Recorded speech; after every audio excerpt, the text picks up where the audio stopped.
All right, so second episode of the Sickest podcast. Everybody good with the Sickest podcast? I am. Sic'est pod, man. You already know we love it. Let's first address the elephant in the room. What's that show that we were just talking about?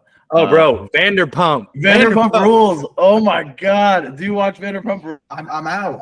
I don't watch that show, man. I Oh guess my I'm the God. oddball out here. My fucking girl got me on the Real Housewives of like Beverly Hills, and then she's Dude, like, I was gonna tell you, if you watch Vanderpump Rules, Real Housewives of Jersey is like that's what she's amazing. watching right now, bro. That shit, I don't even know how.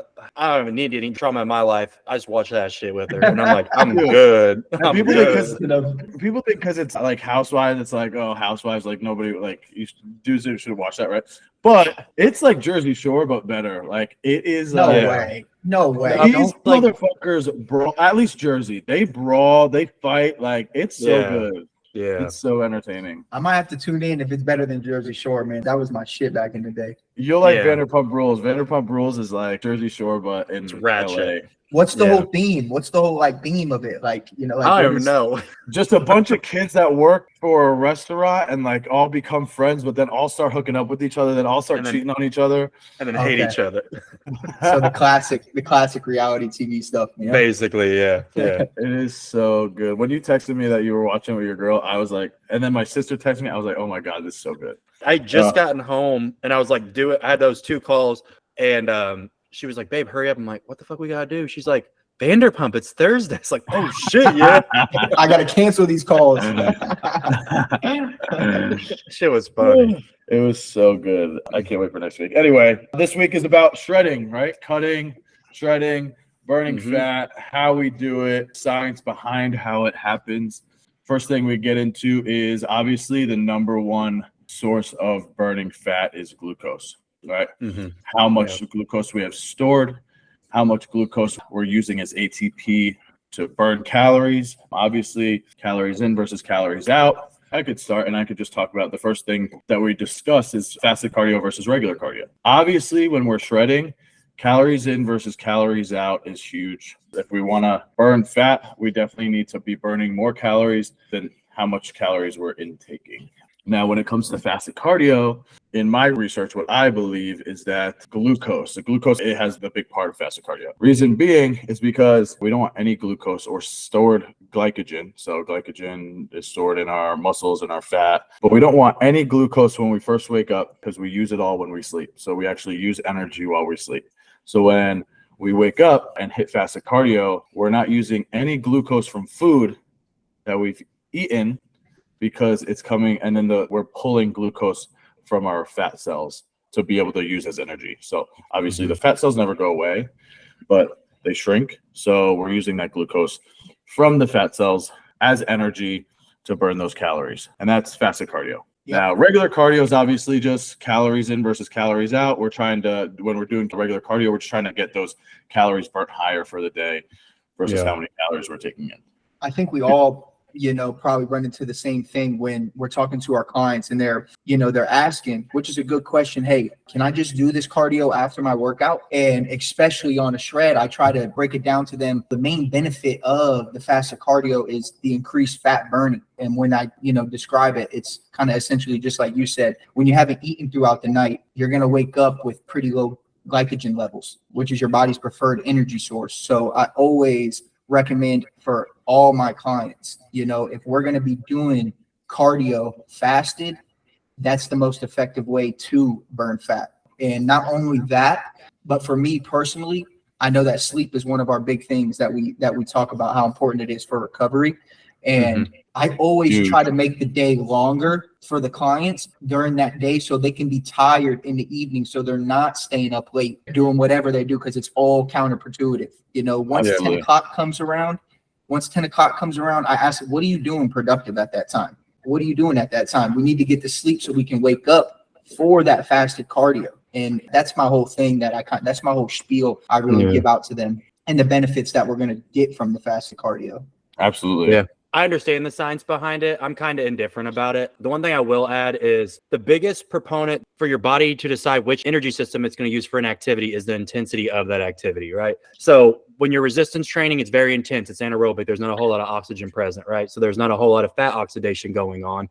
So your body prefers the glycolytic energy system. So glucose, ATP, creatine kinase, and that whole spiel.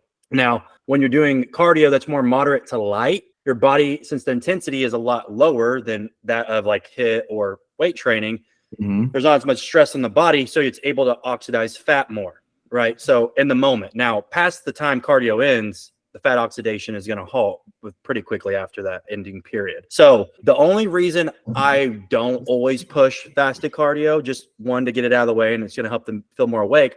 But if someone is like, my sleep is sucking, if I get up earlier, I'm going to lack more sleep. I'm like, all right, then do it post-workout, because if you're in a calorie deficit, you're not eating a big meal before you go work out, and then you train, so you are pulling a lot of that glucose out of the bloodstream, and all glycogen is being converted as immediate energy. So then when you do it post-workout, it's not the same as fasted, but it's a lot better than just doing it after like a heavy carb meal, because you are burned through some of that glucose and glycogen that was used during the workout. So yeah, if people prefer to do it in the morning, I'm all for it. I know there's a slight benefit to it, but for someone that if their sleep sucks, I just tell them do it post-workout, because you're still gonna get some benefits, and sleep's very fucking important. You know what I mean? I was just gonna say, yeah, sleep is really important. I'd rather them get 7 to 8 hours of sleep than getting 5 hours to just hit their fasted cardio.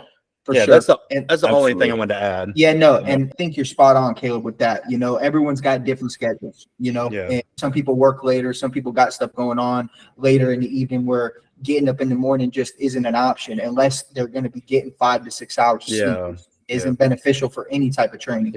So I'm with you on that. But that's why I reverted back to making the day longer for them, because I really believe if you structure your day correctly, around 10:30 to 11 p.m. at the latest, you should be in bed. You should be. I'm in bed at like, I'll be in bed after 9:30. 9:30. I'm in there. You know what I mean? And sometimes I get it. You got some work. You got work you got to get done. The work's always going to be there. You know, the work's always going to be there. Get your sleep. Go to bed at a good time. Get out of bed. If they're designated to do that fasted cardio, get up and do it. Just like you said, there's not one person that can tell me that they don't feel better after they get that fasted cardio in and start their day off at a fasted state. But yeah, so that's how I feel about it. But I do agree with Caleb as far as the scheduling of some people, it just doesn't work, or people that have to be at the gym at 7 a.m. and they have to be at the gym around, 5:35, go home, shower, get that first meal in. It's tough, 30-minute drive to work. I get it, so sometimes you got to kind of measure the pros and cons for it. But I believe that, if you have a 9 to 5, if you're going in at 9 a.m., you should be getting in that fasted cardio. So if the schedule can't allow you to, then you just focus on your calories in versus calories out. You focus on which types of cardio. Because exactly. Caleb, you could touch on this because I'm sure you know the difference between LISS and HIIT and the benefits between either one. For example, I always tell my clients not to go over 150 beats per minute. Their heart rate. Their heart rate not to go over 150, because at that point, where is it pulling the glucose from? Not from food source, not from fat cells. It's pulling it straight from muscle. And the reason we could prove this is cross country runners, right? Like when they're running for so long at a high, their heart rate is high the whole time.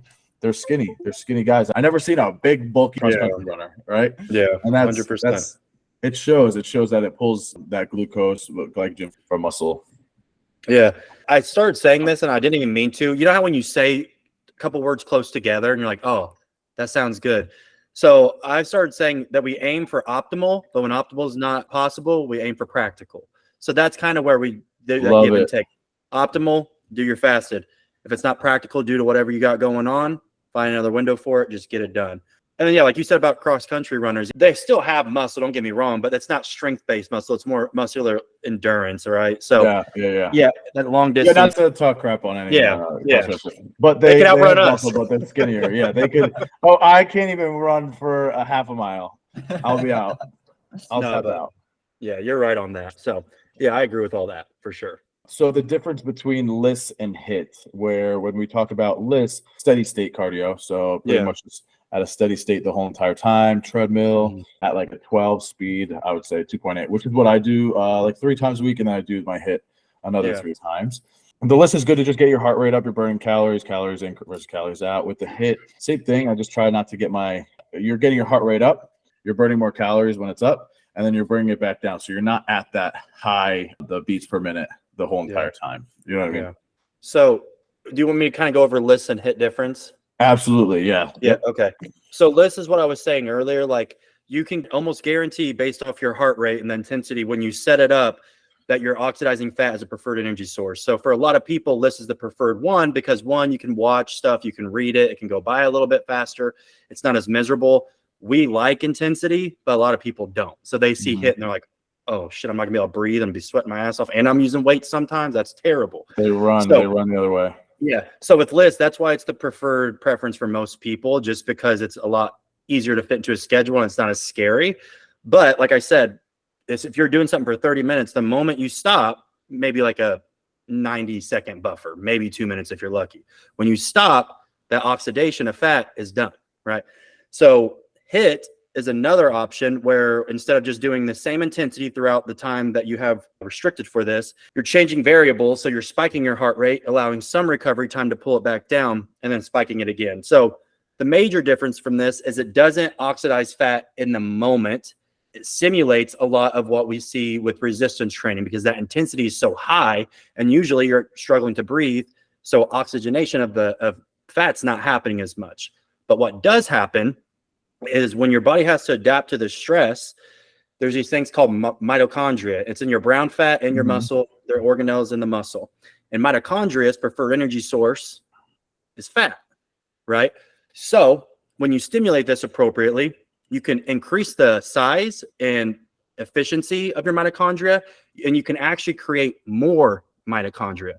That's why if we're comparing, you said endurance runners, good at what they do, not my goal physique. Look at a 100-meter sprinter from the fucking Olympics. Dudes are like, jacked. Yeah, like linebackers. And the reason is they're bursting, but then they're recovering. So those mitochondria get very efficient at oxidizing fat when they need to and then preserving when they don't. Like cardio and working out, dude, all it is different energy systems in the body and your body just kind of picking which one to use based off that intensity. So HIIT burns past the time you stop. So when you work out, usually you're burning more calories for 48 hours to 72 hours based on the individual. HIIT's kind of that same mechanism. Yeah, when you're talking about oxidation of fat, are you meaning like when you get your heart rate up, you're obviously getting more red blood cells to the fat cells? Is that what you mean? Like by giving the fat cells oxygen through the mitochondria? So without oxygen, fat cannot be mobilized and oxidized. That's why they call it's not fat burning, it's fat oxidation if you're talking about like the science behind it. So when there's a presence of oxygen, that's a preferred energy source. When we lose that, it's going to switch to the glycolytic energy system and use ATP and glucose as those quick bursts. So with HIIT, it's kind of like working out. You're doing 12 reps, you're doing 30 seconds off, then you recover for 30. See what I'm saying? Makes so much sense. Absolutely. It's that on and off switch. And that's why when people are in a cut, you don't want to have them doing HIIT 7 days a week on top of a 5-day workout split, because that's essentially training 2 times a day. And there's going to be a lot of muscle breakdown. Muscle tear. Yep. Gotcha. Yep. Wow. That makes a lot of sense to me. Cause especially I went from list to adding a lot more HIIT cardio recently. Yeah. And I swear when I started this HIIT cardio, it was the hardest fucking thing in the world. Yeah. It was just like, I was dreading it, honestly. And now it's getting like slowly, I wouldn't say easier, but like not easier to do, but easier to deal with, you know? Yeah. Like the body's going to adapt too, you know, it's going to be tough at first. Even like, you know, how it is when you add 10 minutes extra to one of the clients or one of the people on our team's workouts, you know, just in the morning, just that cardio alone at a steady state, you know, it gets tough until they start adapting. So doing those HIIT workouts, like you said, that's a whole nother workout in itself, you know, burning much more calories quicker. Yeah, it's going to take a little bit of time, you know, to get used to that.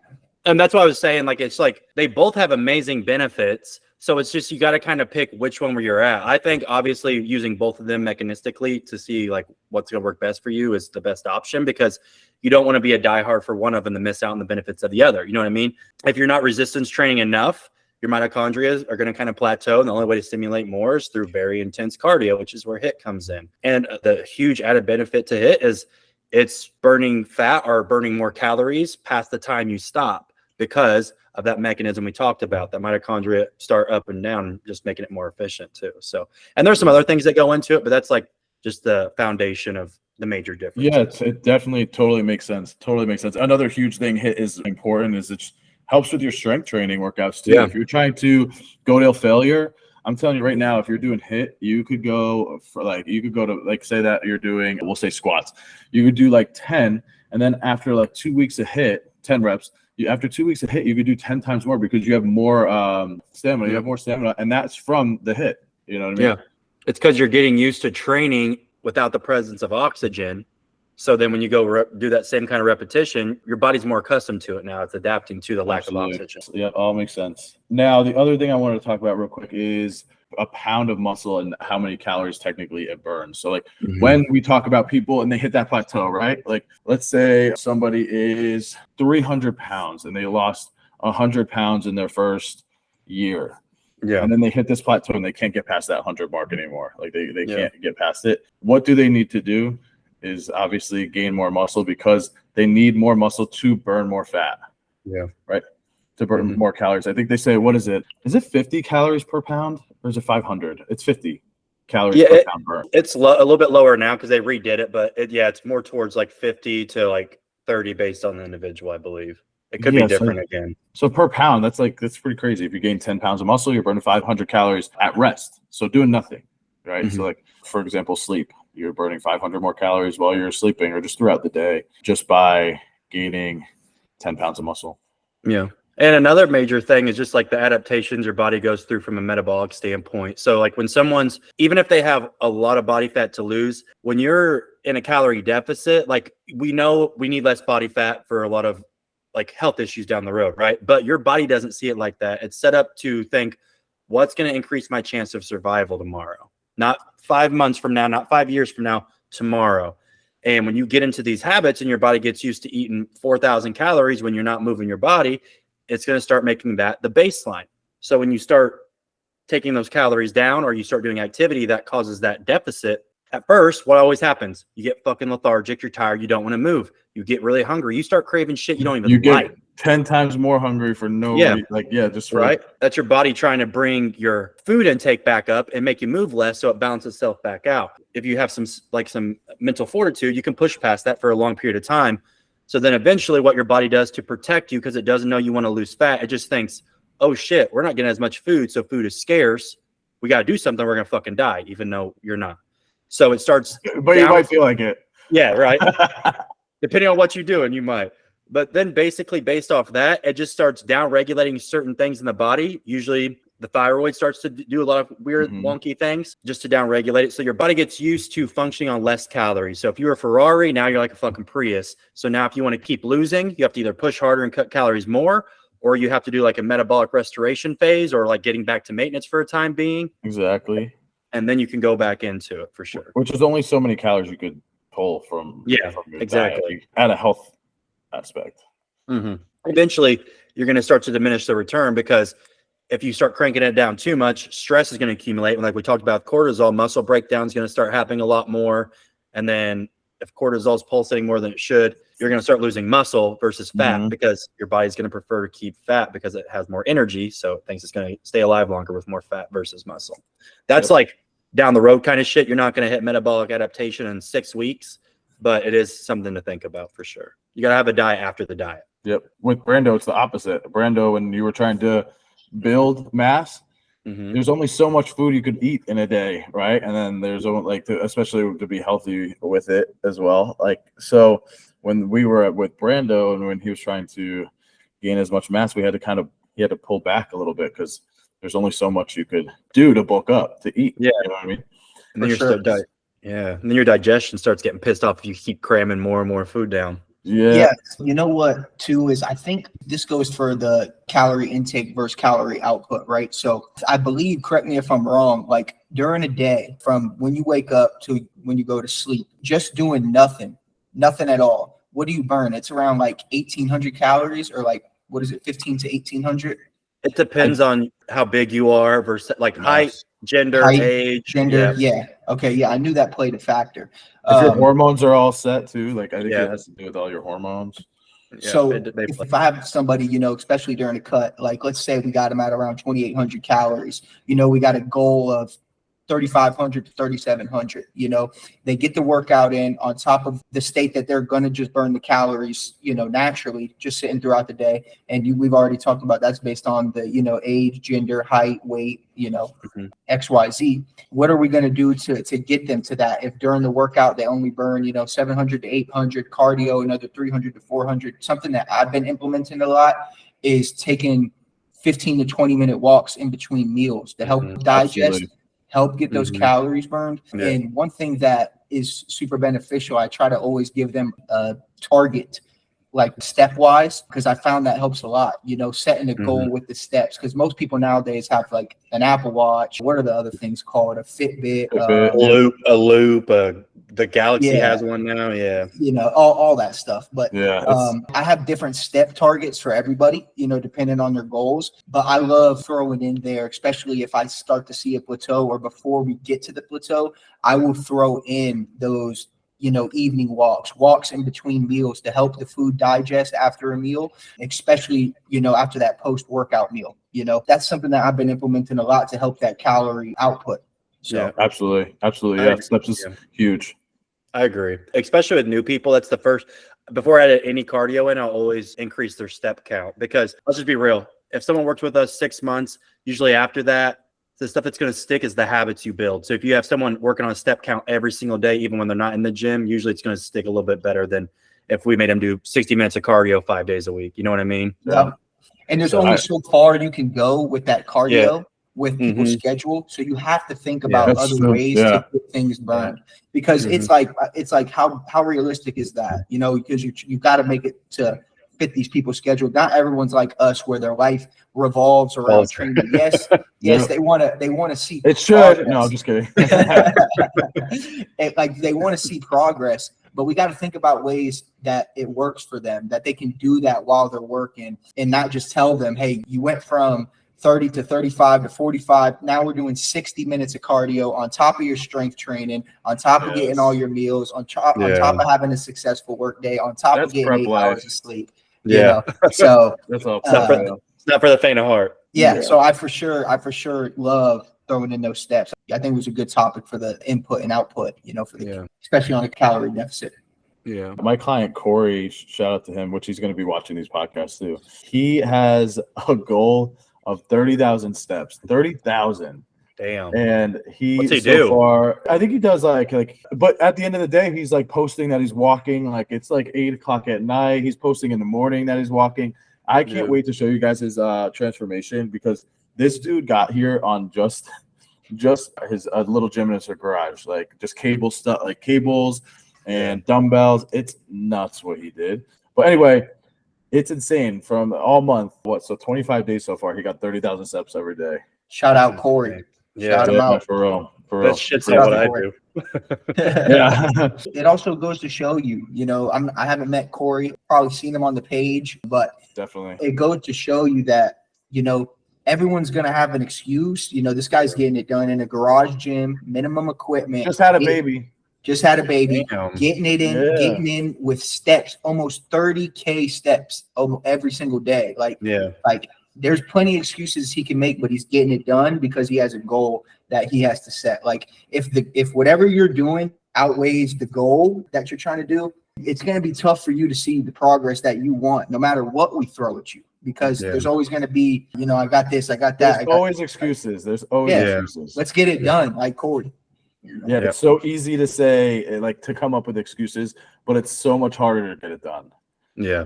And people like to take the easy way out. And get this. This is my favorite thing about everything. And all of us feel this way. How many times have you didn't want to do something? You didn't want to do it. You don't follow through. You end up doing something different. And while you're doing whatever was different, you're like, fuck, man, I should have just did it. I would have been done by now, I know so many people have that thought. But right when it's time to actually do it is when that starts to creep in. It starts to like in, it's like maybe I don't have to do it today. You know, maybe I'll start tomorrow. It's Which like, is in the morning for me a lot. Like for some Yeah. reason, my brain when I wake up it's like Rob, you could definitely sleep like 10 more minutes. Like, Yeah. and like but you do a good job though, Robbie, at holding yourself accountable on social media, just like you do for some of our clients. Like you're not just talking the talk, you walk the walk every morning by posting. Look, I don't have to be up at this time doing this. You know, I'm a coach working from home. Yeah, I got a busy schedule, but I could push my check-ins back a little bit so I can get my faster cardio in a little bit. But you're still up at 6:30 a.m., 7 a.m. getting in that cardio, showing everybody I'm getting in my steps, you know, doing what I need to do, getting my cardio done. So you hold yourself accountable. And I think a lot more people, if they looked at it that way, they wouldn't be complaining. They would be happy to wake up and get stuff done, you know, regardless. Everybody wants 10 more minutes of sleep. My thing I always talk about with my clients is don't hit the snooze. Don't hit that snooze button. Just get up. Just get up. Get up, Danny, go in the bathroom, brush your teeth. Yep, Danny told me about the 5-second rule. 5, 4, 3, 2, 1. Once you're at 1, just up. Get it, like, because then jump your ass up. Everything else is jammed if you don't get up at that time. How many times have you told yourself, all right, I'm getting up at 5:30 a.m. today? You get up at 6, you do that 30 minutes. Everything is crammed. Your morning concoction drink that you need to drink is crammed. The cardio, the way to get to the cardio is crammed. The stuff you got to do in the morning, regardless of what it is, feed the dog, let the dog out, clean up the living room real quick. All that is compacted. It's like, just get up when you have to get up, and you're good. If you didn't go to sleep at the right time and you're lacking sleep now, maybe that's a different story. But if you do everything that you're supposed to do for your daily activities, for yourself and for your coaches, I guarantee you're going to be tired around 10:30, 11 for sure. If you do everything that we have you doing, which sets you up for the next day to be successful. So 9 o'clock comes around, I'm like, I get on my bed, I'm like, oh my God, I can sleep in 2 seconds. Robbie's like me. Robbie's like me. You won't catch me up at midnight. Like when people tell me they're up at midnight, I'm like, dude, how? I'm done at midnight. Unless you have your schedule to where you like wake up later and your schedule's you have that schedule to where like you work later, everything's later in the day, I understand that. Some people are more productive at nighttime, that for some people that's how it is. My best friend Bailey Grace, he's the opposite of me. I like in the morning, I'm very proactive, I'm productive, I'm on the time clock. That's when I get my stuff done. I work better that way. He likes to sleep in later and he'll get his stuff done later in the evening. And if that works for you, that works for you, So, I know everyone's got a different schedule, but yeah. Yes, sir. All right. Speaking of it getting late, it's close to my bedtime, boys. Do you guys want to add anything else before we get off? I think we touched base on a lot of good stuff today, man. Yeah, I think it was. I would like to say, I appreciate both you two, man. You guys always are dropping real good knowledge, making it even better, making me better as a coach. I really appreciate that. I try to come in here and drop my motivational stuff because that's a big thing for me. But you guys have the science stuff down to for sure, man. That's why I'm asking questions. A coach a coach that doesn't ask questions, like Caleb, I just asked him some questions. People that don't ask questions never learn. They never learn. They're just like keeping themselves in their bubble, I want to learn as much as I possibly can. I learned a lot about mitochondria today. So thank you, Caleb. Right. So bro, for sure. If you ever got questions, let me know and I'll send you over some shit. That's great. Yeah, no, I think that's so big. Not just in like fitness either, man. Like, I don't even know if this will be on air or whatever, but I really mean it when like you're never the smartest person in the room, and if you think that you are, or you don't have any room to learn in anything that you do, you're making a huge mistake because there's always room to grow. Always. I prefer to be the dumbest motherfucker. Me too. And I'm fine with that. I won't say it out loud, but I'll think it in my head, and I'll learn and I'll just get observe. Better. And I'll get better. I may not speak that time, but the next time I come back, I'll have I'll be better. I'll have more to talk about. So Absolutely. Put an yeah. hour in your schedule for research too. I've done that the last like 3 months, and I have learned so much, like so much shit just about like little things in general, like gear, like longer lasting, short lasting stuff, like little stuff like that. I've learned a lot just from that 1 hour a week. You know, But it stacks up. It Compounds. stacks up. You know, Yep. so Compounds big time. well, yeah, boys. I had a really good talk today, man. I'm excited to see how this one likewise, turns out. likewise.